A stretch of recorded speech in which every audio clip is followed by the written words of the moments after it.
Welcome to Ridhima kitchen. இன்னைக்கு நம்ம வீட்டில் ஒரு பிடிக்கிழங்கு வேக வைக்கலாம். இந்த கிழங்கு நீங்கள் எல்லாருமே பார்த்துருக்கலாம்.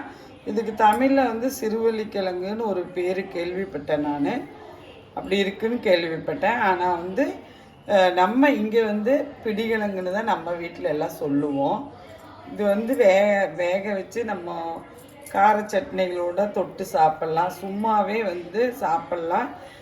இங்கே நாங்கள் இருக்கிற இடத்துல வந்து இந்த திருவாதிரை நோம்பிக்கு வந்து இந்த கிழங்கு வந்து கண்டிப்பாக வேக வச்சு சாப்பிடுவாங்க. வாங்க இந்த கிழங்கு வேக வைக்கலாம் நம்ம வீட்டில்.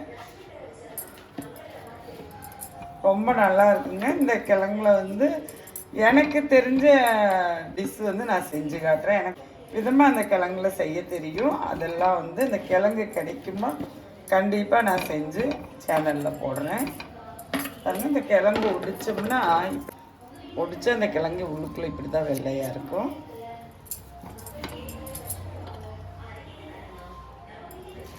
ரொம்ப நல்லதுன்னு சொல்லுவாங்க.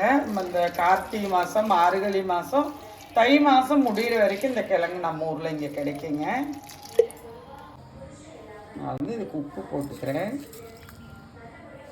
வந்து திருவோதரைக்கு விரதம் எடுக்கிற பொண்ணுங்கள்லாம் வந்து இந்த கிழங்கு வந்து வேக வச்சு சாப்பிடுவாங்க.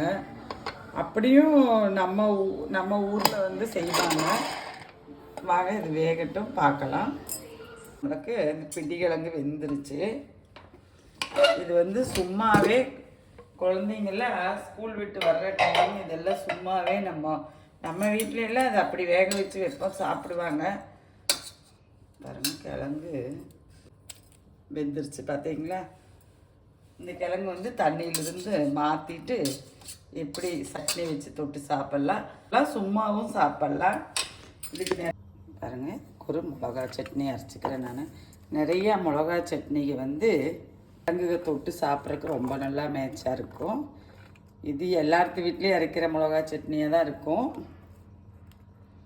வெங்காயம் போட்டேன். இந்த சட்னி ஆல்ரெடி நம்ம சேனலில் இருக்குங்க.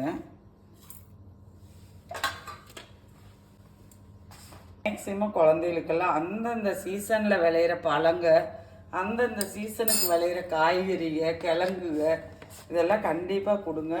நீங்களும் எல்லோரும் சாப்பிடுங்க, பெரியவங்களும் சாப்பிடுங்க, குழந்தைகளுக்கு கொடுங்க.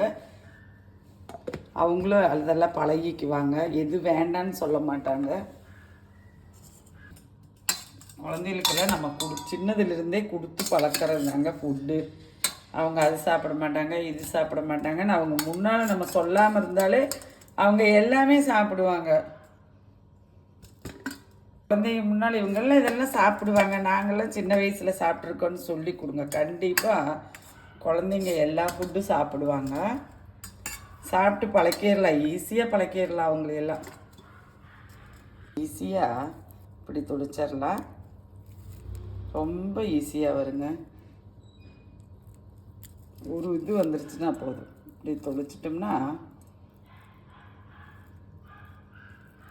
இதில் தொளிக்கும்போது இங்கே குட்டி நார் இருக்கும், இது இப்படி எடுத்துடலாம், அதுவும் வந்துடும். வாங்க, நம்ம வீட்டில் கிழங்கு உரித்து எல்லாம் கட் பண்ணி வச்சுருக்கேங்க. இதை வந்து நம்ம ரோஸ்ட் பண்ணுவோம். அதை இப்படி சின்னதாக இப்படி அறுத்தும் பாருங்கள், இப்படி ரவுண்டாக அறுத்து குழந்தைகளுக்கு பீஸ் பீஸாக போட்டு கொடுத்தீங்கனாலும் சாப்பிடுவாங்க.